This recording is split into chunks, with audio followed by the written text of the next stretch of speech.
Lastly, we will sing Bible chorus before we hear the word of God. Please, someone, many are standing outside. Can please someone ask them to come inside? We are going to hear the word of God. We'll lift up our Bibles. We'll stand up and sing. Please come forward. Please occupy front seats. Please come forward.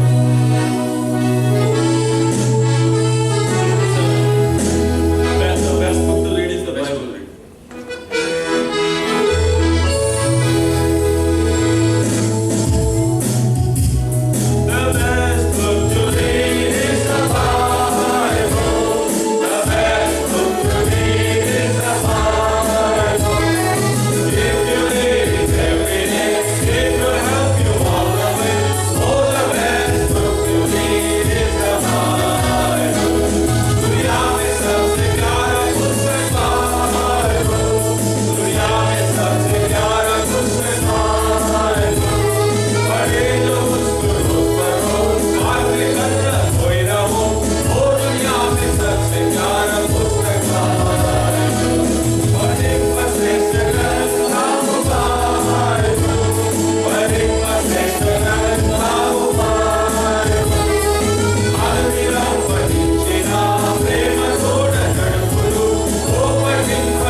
Kings chapter 5. రెండవ రాజులు 5వ అధ్యాయం.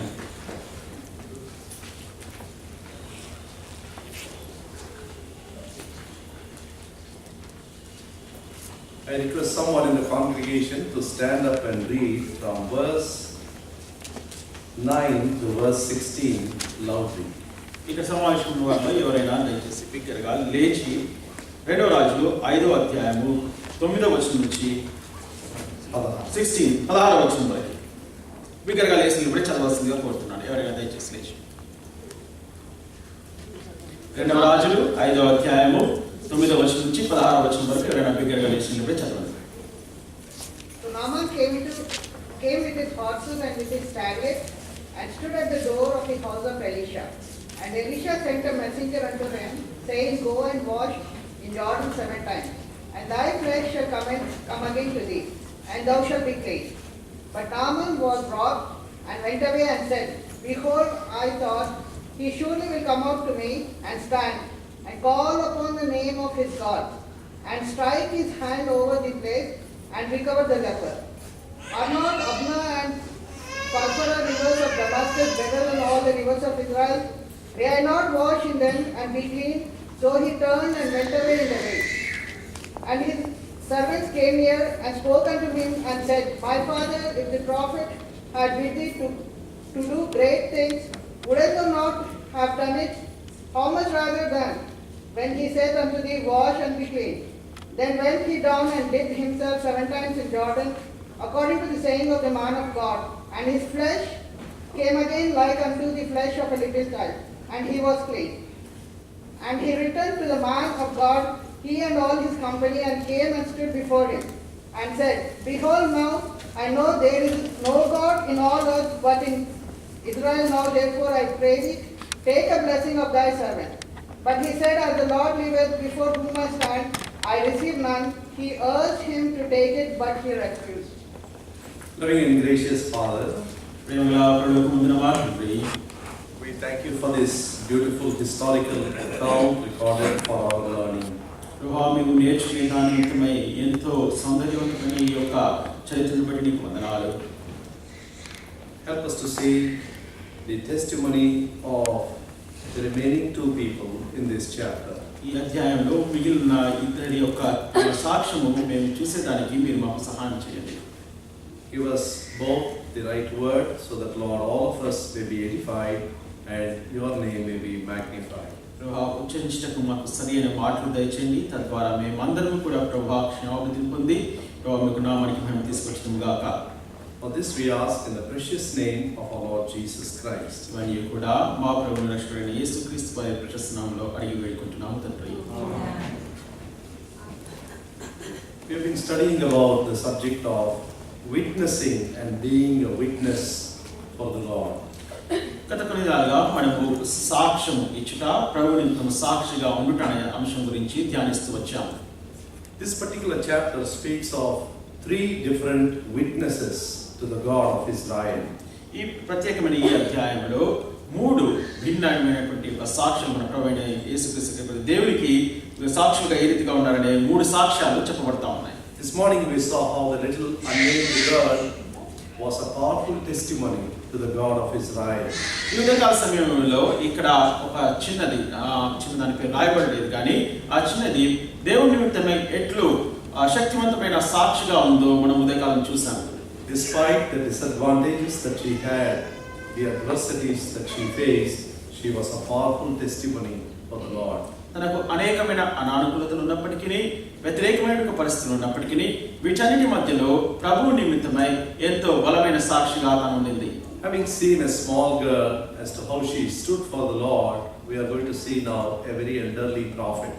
చూడండి, ఒక చిన్నది ప్రభు నిమిత్తమై నిలబడి తన సాక్ష్యాన్ని నిలబెట్టిందో మనం చిన్నదాని గురించి చూసాం. ఇప్పుడు పెద్దవాడైన ఒక ప్రవక్త తన యొక్క సాక్ష్యాన్ని ఏదైతే నిలబెట్టుకున్నాడో ఆయన గురించి చూద్దాం. We know the historical background that Naaman the Syrian was a leper and he gets the news that there is a prophet in Israel, and that's how he came all the way to the land of Israel. చూడండి, మనకు గత చరిత్ర అంతా కూడా తెలుసు. మనకు Syria దేశంలో సైన్యాధిపతి అయిన నయమాను, ఆయనకు కుష్ఠరోగం ఉండింది. ఆ యొక్క కుష్ఠరోగం ఉన్నప్పుడు ఇశ్రాయేల్ దేశంలో ఒక ప్రవక్త ఉన్నాడు, ఆయన బాగు చేస్తాడని తెలుసుకున్నప్పుడు ఆ యొక్క ఇశ్రాయేల్ దేశంకి వచ్చాడు. ఈ కథ అంతా కూడా మనకు తెలుసు. He brings a letter from the king of Syria and goes directly to the king of Israel. Syria దేశపు రాజు దగ్గర నుంచి ఒక ఉత్తరం తీసుకొచ్చి ఆ ఉత్తరాన్ని నేరుగా ఇశ్రాయేలు రాజు దగ్గరికి తీసుకెళ్ళాడు. King of Israel thought that the king of Syria was seeking a pretext to begin war again. కాబట్టి ఇశ్రాయేల్ రాజు ఏమనుకున్నాడు అంటే, అయ్యో సిరియా దేశపు రాజు నాతో యుద్ధం చేయడానికి ఒక కారణం వెతుకుతున్నాడా అని అనుకున్నాడు. Elisha comes to know it and immediately he sends the message to the king of Israel to send Naaman to him. చూడండి, ఎలీషాకు ఈ యొక్క సంగతి విన్నప్పుడు ఏమని చేశాడంటే రాజు దగ్గరికి వర్తమానం పంపించి నయమానును తన యొద్దకు పంపమని వర్తమానం పంపించాడు. And what happened later is what we read in the passage. దాని తర్వాత ఏం సంభవించింది అనేది ఇప్పుడు మనం చదివిన వాక్య భాగంలో ఉంది. Looking at the character of Elisha, there are many encouraging things that you and I can learn as a witness to the Lord in this generation. Elisha యొక్క వ్యక్తిత్వాన్ని చూడగా నువ్వు నేను కూడా ఈ యొక్క తరంలో ప్రభువుకు ఏ రీతిగా సాక్షులుగా ఉండగలమో అనే దాని గురించి అనేకమైన హెచ్చరికలు, ప్రోత్సాహం మనం పొందగలుగుతాం. The first encouraging thing is Elisha's readiness to face a big challenge. చూడండి, మొట్టమొదటి ప్రోత్సాహకరమైన విషయం ఏంటంటే ఒక గొప్ప పెద్ద సవాలును ఎదుర్కొనే దానికి ఎలీషా సిద్ధంగా ఉండడం. Verse 8 please. 8వ వచనము దయచేసి. And it was so when Elisha the man of God had heard that the king of Israel had rent his clothes, that he sent to the king saying, Wherefore hast thou rent thy clothes? Let him now come to me, and he shall know that there is a prophet in Israel. ఇశ్రాయేలు రాజు తన వస్త్రం చింపుకునే సంగతి దైవజనుడైన ఎలీషాకు వినపడినప్పుడు అతడు, నీ వస్త్రం నీవు ఎందుకు చింపుకుంటివి? ఇశ్రాయేల్లో ప్రవక్తకుడు ఉన్నాడు, అతనికి తెలియబడినట్లు అతని నా యొద్దకు రానిమ్మని రాజునకు వర్తమానం చేసెను. What a boldness and what a certainty and what a conviction he had. He said, let him now come to me. Why are you so troubled? I am here. I can meet this challenge. చూడండి, ఎలీషాని చూడండి ఎంత ధైర్యంగా, ఎంత స్థిరంగా, ఎంత గట్టిగా చెప్తా ఉన్నాడు. ఎందుకు అలా ఏడుస్తావు? నా యొద్దకు పంపు, నేను చూసుకుంటాను అంటున్నాడు. It sounds like what David, the young boy, went and told Saul. చూడండి, ఇది ఎలా కనబడతా ఉంది అంటే బాలుడైనటువంటి దావీదు వెళ్ళి సౌలుతో ఏ రీతిగా మాట్లాడాడో అదే రీతిగా ఈ సంఘటన ఉన్నట్టుగా కనబడుతుంది. Let no man's heart fail because of Goliath, of this great Philistine. Let me go and I will handle this man. చూడండి, ఆ గొప్ప ఈ యొక్క ఫిలిస్తీన్ని, ఉన్నత దేవుడైన ఫిలిస్తీన్ని చూసి ఎవరి మనసు కూడా కిందికి కృంగిపోవద్దు, నేను వెళ్ళి వీటిని ఎదుర్కొంటాను అన్నాడు. Here a big king is trembling, there also a big king is trembling. Here is an old man who is willing to face the challenge, and there a young boy is willing to take up the challenge. ఇక్కడ చూడండి, రెండు సందర్భాలలో కూడా చూసినట్టయితే ఒక గొప్ప రాజు ఒక సంఘటన చూసి వణికిపోతా ఉన్నాడు దావీదు సమయంలో, అదే సమయంలో అదే రీతిగా ఇక్కడ కూడా చూసినట్టయితే ఒక రాజు భయపడిపోతా ఉన్నాడు ఒక గొప్ప సవాళ్ళను చూసి. ఆ దావీదు విషయంలో వస్తే చిన్న బాలుడు అక్కడ ఉంటున్నాడు, ఇక్కడ ఉన్నటువంటి పరిస్థితులు చూస్తే పెద్దవాడైనటువంటి ఎలీషా ప్రవక్త ఉంటున్నాడు. What is common between both of them? ఈ రెండుకి కూడా కలిపి జత చేయబడి ఏకపదం ఏంటి, ఏక విషయం ఏంటి? What is that which gave them the confidence and the strength to face this challenge? ఈ యొక్క సవాళ్ళు ఎదుర్కొంటకు వారికి కలిగినటువంటి ఏ రీతిగా వీరికి ఈ యొక్క ధైర్యం కలిగింది, ఎట్లు వీరు ఈ మాట పలకగలిగారు? They knew God. వారు దేవుని ఎరిగిన వారు. They knew God personally and experientially. వారు వ్యక్తిగతంగా దేవుని ఎరిగారు, దేవుణ్ణి అనుభవించిన వారు. There are two levels of knowing God. The first level is knowing Him theoretically. రెండు అంతలా దేవుని ఎరగడం అనేది, ఒకటేమో తత్వంగా అంటే వాక్యరూపంగా దేవుని ఎరగడం. The scribes knew about Jesus Christ, about the Messiah, that He should be born, but they were not even interested to travel those 5 miles to go to Bethlehem. కాబట్టి పరిశీలికి దేవుడు వస్తాడు, ప్రభువు యేసుక్రీస్తు వారు వస్తారని అక్కడికి వెళ్ళి ఆయన ఆరాధించిన సంగతి తెలుసు, కానీ ఒక 5 మైళ్ళు ప్రయాణం చేస్తానికి వారికి ఇష్టం లేదు. They knew God theoretically, so to say. ఈ యొక్క థియరిటికల్ గా లేకపోతే తత్వరూపంగా వారికి దేవుడి గురించి విషయాలు తెలుసు, But they did not know Him experientially. అయితే ఈ శాస్త్రులకి ఏంటంటే అనుభవపూర్వకంగా వారికి దేవుడి గురించి సంగతి తెలియదు. They that know their God shall be strong, and they shall do exploits. Daniel chapter 11 and verse 32. దానియేలు 11:32 ప్రకారం తమ దేవుని ఎరుగువారు శక్తి కలిగి బల గొప్ప కార్యములు చేయుదురు. I'm sure we also face challenges, maybe in our career, in our family, in the society. From various angles we face challenges. Now how do you face these big troubles and challenges? అయితే మనం ఖచ్చితంగా మనలో అందరం కూడా మనకు ఉద్యోగ బాధ్యతలు కానీ మన కుటుంబాల్లో కానీ చదువులో కానీ అనేకమైన సవాళ్లు మనం ఎదుర్కొంటాం. అయితే ఎదుర్కొన్నప్పుడు మనం ఎలా ప్రవర్తిస్తామని, If we know God personally, then we will be able to meet the challenge. మనం వ్యక్తిగతంగా దేవుని ఎరిగినట్టయితే ఎటువంటి సవాళ్ళైనా కూడా మనం ఎదుర్కోగలుగుతాం. The second wonderful lesson that we learn from Elisha, Elisha నుండి మనం నేర్చుకునేటువంటి ఒక రెండవ అద్భుత పాఠం ఏంటంటే, he magnified the message more than the messenger. ఆ యొక్క వర్తమానికుడి కంటే కూడా వర్తమానాన్ని ఎంతో ఎక్కువగా ఉన్నతంగా చేశాడు.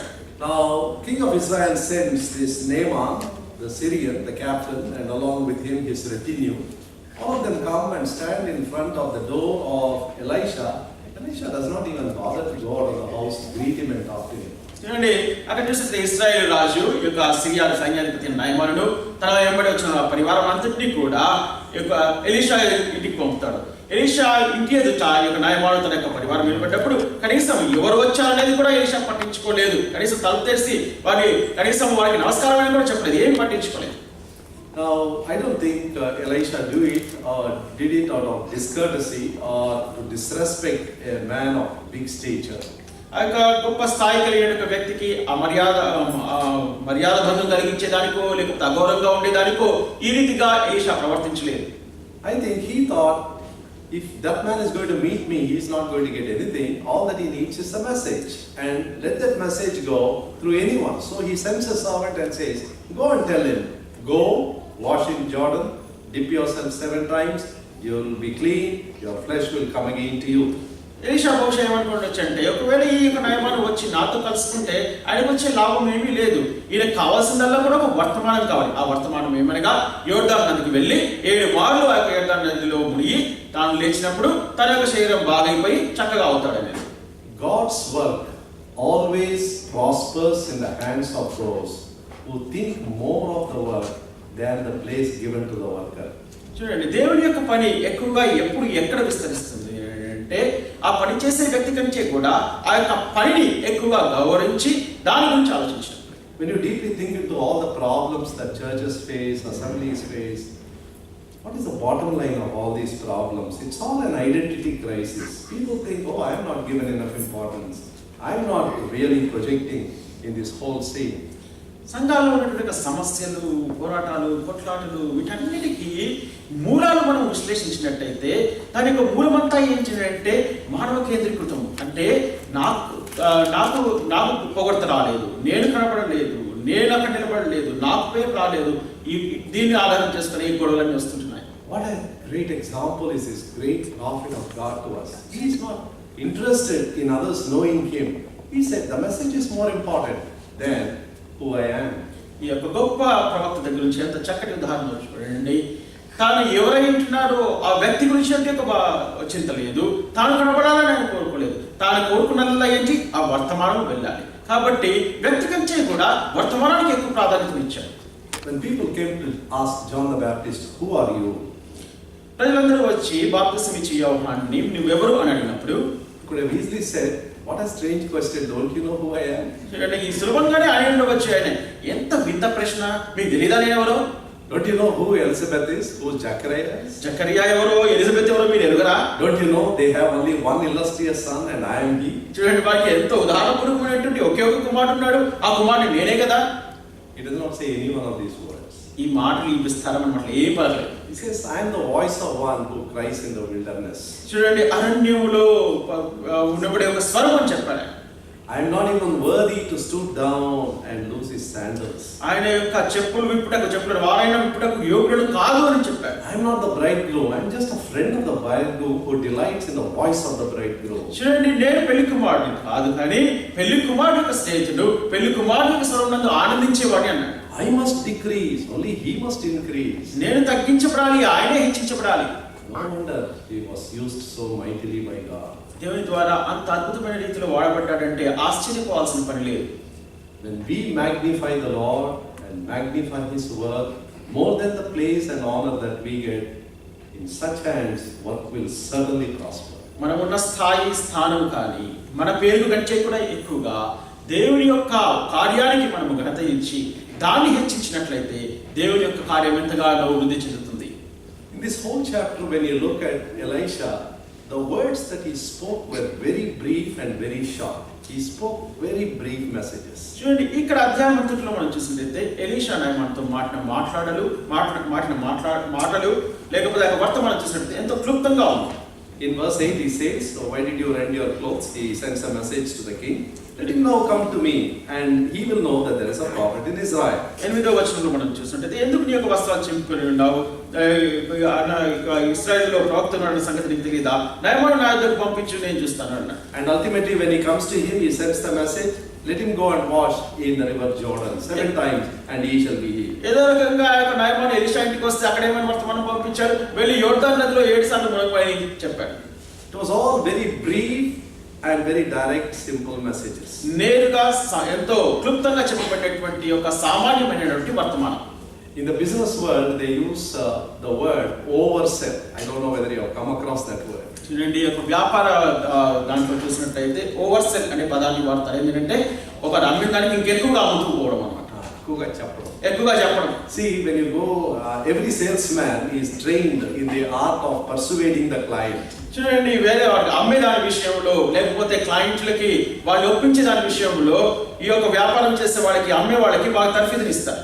Now they welcome you with a very big smile and they are psychologically trained and slowly they get to know what you are interested in, and somehow at the after a little time of interaction they somehow persuade you and convince you that the thing they were seeking for is the thing that they are presenting before you. చూడండి, వారికి ఎంతగా చక్కటి తర్ఫీదులు ఇస్తారంటే వారిని చూడగానే ఎంతో చక్కటి నవ్వుతో మిమ్మల్ని ఆహ్వానిస్తారు, మీతో సంపాదించడం మొదలు పెడతారు. వాడు ఎంతగా చక్కగా మాట్లాడుతూ ఉంటారని అంటే నువ్వేదైతే వెతుకుతున్నావో అదే వారు నీకు అందజేయించినట్టుగా కనబడుతుంది. To certain point it will be very convincing, but if the person is going to talk a little too much, ఒక కొంతవరకు ఎంతో అనుకూలంగా కనబడుతుంది, కానీ ఎక్కువగా ఒక వ్యక్తి మాట్లాడుతున్నట్టయితే immediately it creates suspicion in your heart and you become very negative. చూడండి, తక్షణమే నీ యొక్క మనసులో అనుమానం వచ్చేసేసి దాని గురించి ప్రతికూలమైన రీతిగా ప్రతిస్పందిస్తావు. And so the more he tries to argue or the more he tries to present the material, the more negative you become. చాలా ఆ యొక్క వస్తువుని ఎక్కువగా అమ్మేదానికి లేకపోతే ఇంకా దాని గురించి ఎక్కువగా చెప్తూ ఉండడానికి ఆ వ్యక్తి ప్రయత్నిస్తున్నప్పుడు ఇంకా దాని గురించి నువ్వు అంతగా ప్రతిస్పందించవు, దానికి ప్రతికూలంగా As ప్రతిస్పందిస్తావు. children of God, we must seek from the Lord the gift of brevity, how to present our message in a brief, clear, concise manner. దేవుని యొక్క బిడ్డలుగా మనము దేవుని నుంచి పొందిన ఒక వర్తమానాన్ని క్లుప్తంగా, స్పష్టంగా, నేరుగా ఎలా చెప్పాలని నేర్చుకోవాలి. It is said that a church service was not over and one man was rushing out of the church. చూడండి, ఒక చర్చ్ లో సంఘంలో ఇంకా కూటమి అయిపోలేదు, కానీ మధ్యలో ఒక వ్యక్తి పరిగెత్తుకు వెళ్ళిపోతున్నాడు. And one man was coming late to the church, so both of them met at the doorstep. చూడండి, ఒక వ్యక్తి ఏమో పరిగెత్తుకుని వెళ్ళిపోతున్నాడు, ఇంకా కూటమి అయిపోలేదు. ఇంకో వ్యక్తి ఏమో కూటానికి ఆలస్యంగా వస్తున్నారు. ఇరువురు ఆ యొక్క ద్వారం దగ్గర కలుసుకున్నారు. So the incoming man asked the outgoing man, "Is the message over?" లోపలికి వస్తున్న వ్యక్తి బయటకు వెళ్తున్న వ్యక్తి అన్నాడు, వర్తమానం అయిపోయిందా అని అడిగాడు. And this man replied, ఈ వ్యక్తి అన్నాడు, "The message was long back over, but that fellow hasn't stopped talking yet." వర్తమానం ఎప్పుడో అయిపోయింది, అన్న మటుకు ఇంకా పులిపిట్ దిగడం లేదు, ఇంకా వాయిస్తూనే ఉన్నాడు. I don't know whether you felt it sometimes. Sometimes when you keep on hearing, there's one saturation point, and then you say, "Aha, what the message is to be given is given." But then when he tries to extend it, all the positive effect becomes negative. చూడండి, మీరు ఇదంతా అనుభవించారో లేదో ఇక్కడ నాకైతే తెలియదు, కానీ కొంతవరకు మనము వర్తమానం వినేదానికి ఓపిక ఉంటుంది, కొంతవరకు దాన్ని గ్రహిస్తాము, దాన్ని అంగీకరిస్తాము.